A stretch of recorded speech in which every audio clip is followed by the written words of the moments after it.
Archaeologists have found ruins all over Peloponnese, which are witnesses to different civilizations, different periods of the Greek history, since the area has never been abandoned.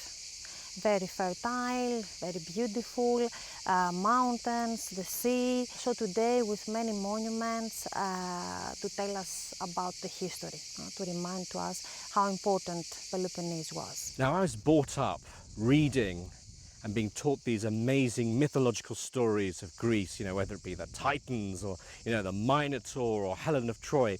Where does the myth end and reality begin? So that's true that when you are in Greece, you don't know that, where the myth ends and the history begins. So today, you're going to show me around 3 key places. Where am I going today? Okay, so first of all, I'll show you Epidaurus, the beautiful theatre, famous for its acoustics, the sanctuary of Asclepius, and then we go to Mycenae. Mycenae, this is prehistoric, Agamemnon's palace was there. And after that, Nafplio, a beautiful little town, the first capital of Greece. Okay, wonderful. So why don't you lead the way? Okay. After you. Let's go.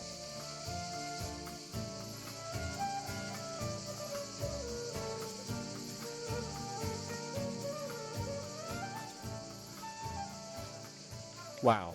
So we're here in this amazing theatre. Tell me the history behind it. Okay, so this is the theatre, the best preserved theatre in Greece, the most beautiful. It was built in the 4th century BC. It's an artistic achievement in harmony with the natural, with a beautiful natural environment. How many people does it seat? 12,000 people and more. Okay. More than 12,000 people. Now, the acoustics are very important in a theatre like this, and I'm told that this place here, you can light a match, and the people right at the top, where it's called the gods, that's true, can hear it. The smallest sound can be heard, wherever you are, wherever you sit. A whisper can be heard. So I could be whispering now, yeah, and the people up there can hear me. Don't say your secrets here. Okay, don't tell your secrets here. And how many steps is it to the top? So 55 rows of seats, more than 12,000 people. So I can imagine the view from the top is very good. Yeah, yeah. You know what I'm going to say next, don't you? Yeah. Let's go to the top. Okay, let's go. Okay.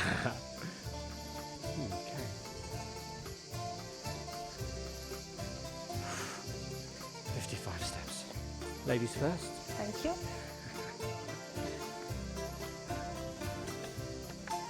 Oh my goodness. Up you go. Beautiful place. Well, here we are. It's been a 40-minute drive from Epidaurus to here to Mycenae. Tell me the history behind this place. So we are in the Bronze Age, prehistory. In Greece there were many kingdoms. Here in the 16th century BC they built a palace on the top of that hill. This is what we call Acropolis today, to protect the royal family. And I can see that you put the fort there, the castle there, you have protection, and then you have this fantastic view. So if you've got enemies, you can see them coming. Now, this is where King Agamemnon, this is where he was based. Now, tell me a bit about this king, because he is one of the most famous Greek kings. So Agamemnon was actually the leader of the Trojan War. Menelaus, his brother, came here really in panic after all, because his wife, beautiful Helen, attacked by Paris, left from Sparta. So Menelaus came here to advise his brother what to do, and together they will organize the expedition to Troy to get back Helen. To get her back. And you see, Agamemnon is a tragic person also, because he came back after all, after the war. And he found his wife Clytemnestra with her lover Aegisthus, and they will kill him the first night he came back.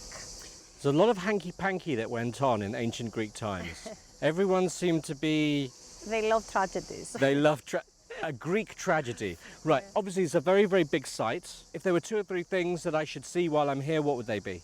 The Lion's Gate. Right. And the grave circle where Henrik Schliemann found grave goods, fantastic things in gold, silver, ivory. We have in the museum. Okay, well let's go. After you. Come on.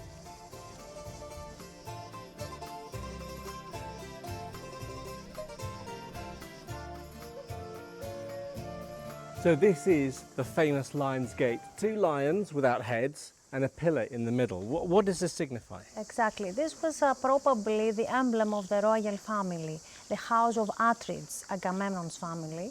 So two lions, the lion was always a symbol of authority, a royal symbol.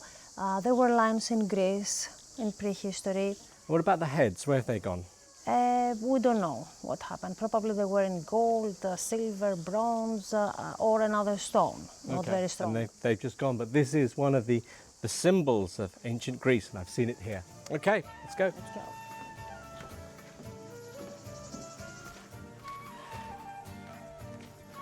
Ah, this is the grave circle that you were talking about. Exactly. This is the Royal Cemetery, where Schliemann in 1876 found all these great things we saw in the museum.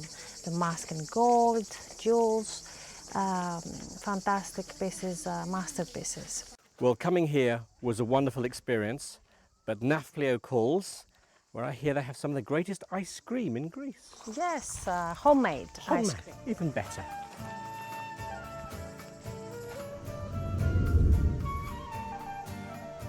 This is just absolutely wonderful. 20-minute drive from Mycenae, and we're here at Nfplio, your hometown, and it is absolutely beautiful. So up there we've got a castle, Palamidi. and we have a fort in Burgi. the middle of the water. What is the history of Nfplio? Nafplio was always a port city. The name Nafplio is coming from a local hero. Nafplios was the son of Poseidon. So Nafplio later in the Middle Ages became the golden apple between Franks, Venetians, Turks. So we have many occupants. They fortified the city several times. And in 1821 we have the War of Independence. After that, Nafplio became the capital of Greece. So before Athens, this was the capital city of all of Greece. When did it lose that title? In 1834. It went over to Athens. Okay, I see this. This is absolutely wonderful. I have to think say. I'm very lucky.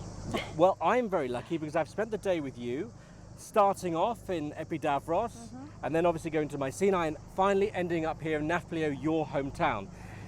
Today I've been watching the weather, the temperature. It is now 44 degrees Celsius. That's 111 degrees Fahrenheit. Very hot. I now want my ice cream. It was my pleasure. My pleasure. Let's go and eat ice cream. I'll buy the ice cream. Well, this sunset marks the end to this wonderful episode. As I mentioned, in my youth, I learnt the classics, Latin and ancient Greek. And some of those mythological stories I was told have come alive with visits to Mycenae and Nfplio. This superb resort, I've enjoyed faultless service, tasty cocktails, and some fantastic cuisine. I've sailed on top of the Mediterranean. I've dived under the Mediterranean. But what I'll remember the most about this episode will be the peace and tranquility of this part of the Peloponnese. Until next time, from Inside Luxury Travel with me, Varun Sharma, goodbye.